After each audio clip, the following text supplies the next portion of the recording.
You get 22 million. You get Kyle Lowry's 22 million, which is an expiring contract. So you open up that space. Whether you want to bring in some vets into the locker room that desperately needs it. They need to keep Lowry, in my opinion. They really Oh, need for sure, Lowry. for sure. They I agree. need Lowry in there for sure, man. I agree. Because like, what's the biggest issue with this Hornets roster right now? They got no vets. They got no leadership or guidance. No vets, no leadership, a very immature roster. And we see the talent with this team, obviously, with LaMelo, Mark Williams when he's been healthy, Brandon Miller, showing Brandon flashes. Miller is a dog. Yeah, What a great rookie year he's been having. for sure. But the biggest weakness is that they have no leaders. They have no leadership within their locker room right now. And Steve Clifford, I honestly thought he would be that guy to, bring a little bit of leadership and veteran presence into that locker room, but it hasn't really worked out.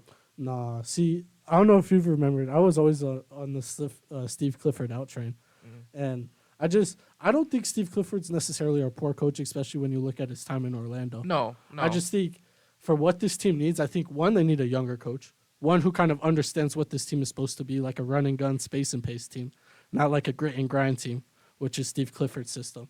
And so I think if you can get a younger coach who can kind of grow with them. We saw what Jamal Mosley did with Orlando. We saw what Mark Daigneault's done with Oklahoma City.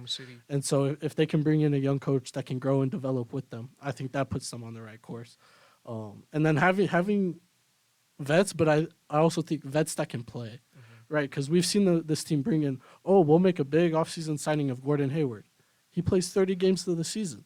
But if you bring in a vet like Kyle Lowry, who can be your backup point guard and show LaMelo how to be impactful on defense, even if that's not the best part of your game.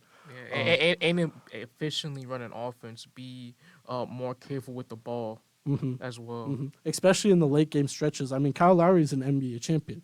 He has pedigree. He knows what those big moments take.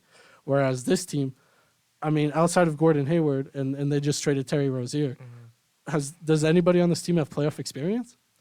I gotta look down this list. LaMelo doesn't. LaMelo has a play-in game. That doesn't count. Nick Richards, Mark Williams don't. PJ Washington doesn't. Ish Smith. Ish Smith is an NBA champion. NBA champion Ish Smith. Come on now. Frank Ntilikina.